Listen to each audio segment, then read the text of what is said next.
Zippin Pippin at the Bay Beach Amusement Park is one of the lesser ridden wooden roller coasters by enthusiasts, and that really is a shame. Bay Beach may be far from a destination park, but Zippin Pippin is the crown jewel of this Green Bay amusement park. And this historical coaster packs in a lot of fun too. So in this video, I will be reviewing Zippin Pippin. Zippin Pippin opened in May of 2011 at Bay Beach as the park's first and only roller coaster. But the coaster's history goes back almost a century earlier. John Miller designed the Pippin for Memphis, Tennessee's East End Park in the mid-1910s. Shortly thereafter, the coaster was relocated to the nearby Montgomery Park, where the Pippin continued to operate at the Mid-South Fairgrounds.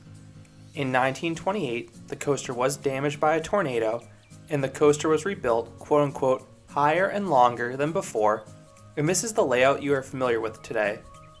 Flash forward to 1976, and the Pippin was incorporated into a brand new amusement park in Memphis called Libertyland. The coaster was renamed the Zippin Pippin, and this historic coaster would become famous for being the favorite coaster of music legend Elvis Presley. The singer frequently rented the park so he could get ERT in his favorite ride without fan interference, and even a week before his death, Elvis had an hours-long marathon on the Zippin Pippin. But after the 2005 season, Libertyland closed, and the Zippin Pippin's future was very much in doubt. Over the next 5 years, the coaster's structure became unsalvageable as proposal after proposal to rescue the Zippin Pippin collapsed. Then early in 2010, Bay Beach Amusement Park looked into rescuing the Zippin Pippin. Understanding the poor condition of the ride's structure, they did the next best thing. They purchased the ride's blueprints and designs. They then contracted the Gravity Group to rebuild Zippin Pippin for them at their Green Bay park. The total cost of the project was roughly $3.8 million, which is a major bargain for a signature roller coaster. However, there was actually a lot of opposition to the project at the time. Bay Beach is a city-owned amusement park, and the town council questioned if spending a few $1,000,000 on a roller coaster was a wise move for the city. The city estimated the ride needed to pull in 200,000 riders per year to make the project financially feasible. But the project was approved and has been an overwhelming success. Zippin Pippin annually sees roughly 300,000 guests, or 50% more than the original target. This has caused the park's revenue to increase from $1.6 million in 2010, the year before Zippin Pippin opened, to $3.6 million in 2019. The success of Zippin Pippin has been the catalyst for Bay Beach's growth over the past decade. Not only was Zippin Pippin a bargain for Bay Beach, but it's also a major bargain for park guests. As of 2021, this coaster costs just $1 per ride.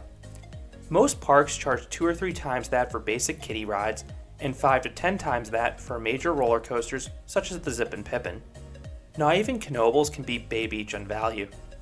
I'd argue Zippin Pippin is the best value coaster out there, especially considering it's a great ride as well. Zippin Pippin opened in May of 2011, and the coaster's new stats were nearly identical to the original. The coaster would stand 70 feet or 21 meters tall and feature roughly 2,500 feet or 762 meters of track, although the length figure does vary upon the source. Zippin Pippin is located in the very back of Bay Beach. While it does feel a bit isolated from the park's main midway, the ride does look great with its giant and gorgeous sign. And there are several other signs around the attraction discussing the ride's storied history. While Zippin Pippin is set a ways back from the park's main entrance, the ride is located in the shores of Dead Horse Bay. Despite the bay's odd name, it is a scenic location for a coaster. You get some great views overlooking the water on a clear day. Now on the day I visited Bay Beach, the park was deserted due to a stormy forecast, so the coaster was a complete walk-on. This allowed me to ride it 10 times in under 2 hours.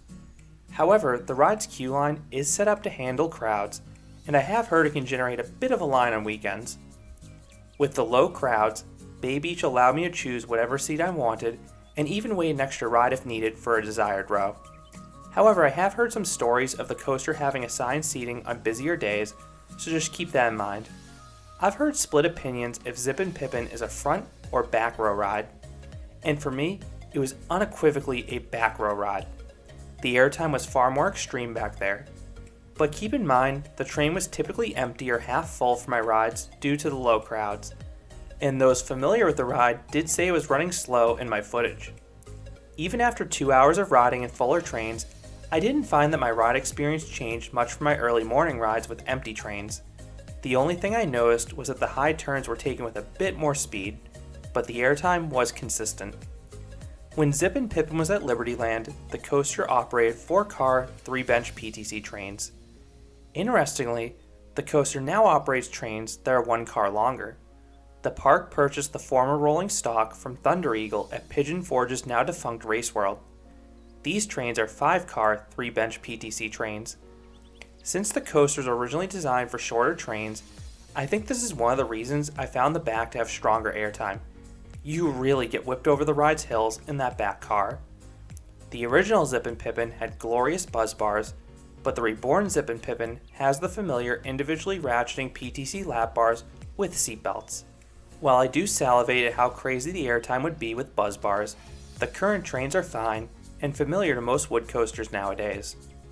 Dispatches varied in the day I visited Bay Beach. While the staff would check the restraints quickly when they started the process, they did have a tendency to hold the train whenever anyone new entered the queue line. So if you visit on a busy day, I suspect the crew will pump out trains really quickly because they won't have to wait for people. Zippin Pippin begins with a slow turn out of the station, and then you climb the aforementioned 70-foot tall lift hill. Most of Bay Beach is behind you, but you do get a nice view of the bay to your right. And since the lift is followed by a slow 180-degree turn, you have plenty of time to take in the sights. But that serenity is abruptly interrupted by the ride's impressive first drop. This drop only has a max angle of descent of 51 degrees, but offers an impressive amount of airtime. If you're in the back car, you get whipped over the drop and get a few seconds of sustained Ejector airtime the whole way down. It is a great drop, and this is where you hit the ride's maximum speed of 40 miles per hour or 64 kilometers per hour. You then ascend a 54-foot or 16-meter tall turnaround. The apex of this turnaround offers some good floater airtime up front. The turn itself offers another few seconds to take in the sights, but you may also notice the train jostling quite a bit. In general, Zippin Pippin is a very smooth coaster. Bay Beach takes incredible care of this ride. 95% of the coaster is about as smooth as a wood coaster can be, including every single hill and every valley. But for whatever reason, both turnarounds bounce and shake the trains on the high, slow, elevated turn. The turns just seem a tad too tight for the 3-bench PTC trains to effortlessly navigate them. The turnarounds are taken so slowly though that they don't cause any discomfort, you'll just notice the trains jostling. The drop off this turnaround is similar to the first drop for those in the back car. You get a few more seconds of sustained Ejector airtime. Zippin Pippin then glides over a 45-foot or 14-meter tall camelback over the ride's iconic entrance.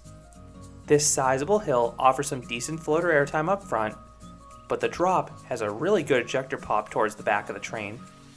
And those in the back also get a tiny dose of laterals once they land back in their seat, because the drop has a subtle kink to the right towards the bottom. Plus, this hill also features an awesome head chopper because the element takes place in the ride support structure. Zippin Pippin then coasts over 2 more camelbacks, each roughly 35 feet or 11 meters tall. Both hills offer really weak floater airtime pops in both the front and back cars. These 2 hills were the only ones that benefited from a heavier train from my experience, so I suspect they'd be even more powerful if you have a train that's fully loaded with everyone. You then rise up into the far turnaround.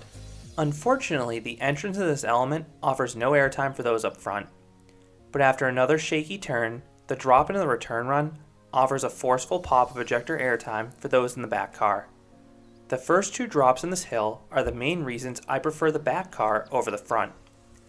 You then charge over a bunny hill that turns to the left at the apex.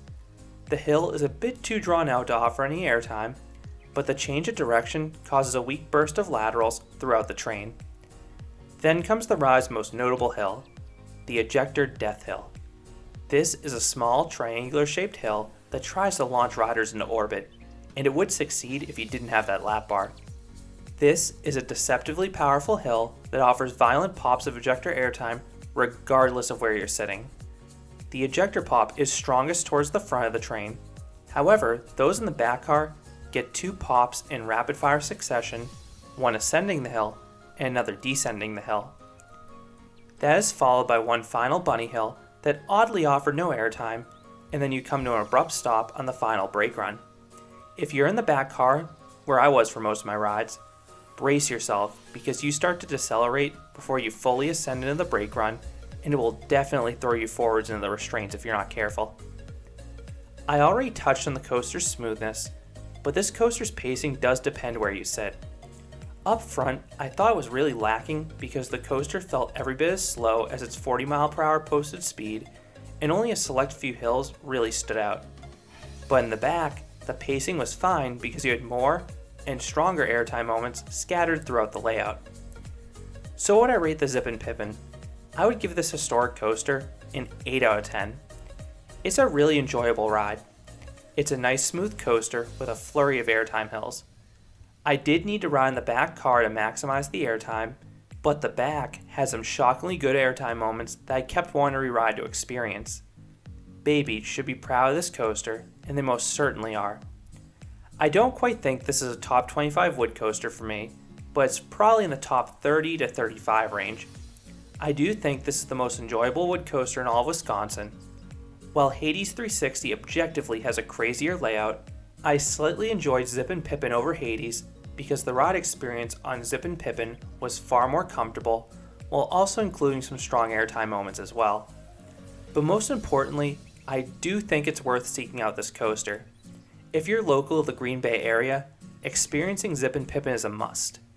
If you're on a roller coaster trip that includes either Mount Olympus or Six Flags Great America, I would strongly consider adding Bay Beach exclusively for Zippin Pippin because it's roughly a 2.5 to 3 hour drive from each of those parks. I think it's worth the drive, and the ride's low cost makes it an incredible value and a ride you can just keep re-riding. So those are my thoughts on Zippin Pippin, the crown jewel of Bay Beach Amusement Park. Have you ridden this Gravity Group creation? What are your thoughts on Elvis's favorite roller coaster? I would love to hear your thoughts on this coaster down in the comments. If you enjoyed this review, I'd appreciate it if you gave this video a like and you considered subscribing because there'll be a lot more roller coaster and amusement park videos here at Canopy Coaster. Thanks for watching.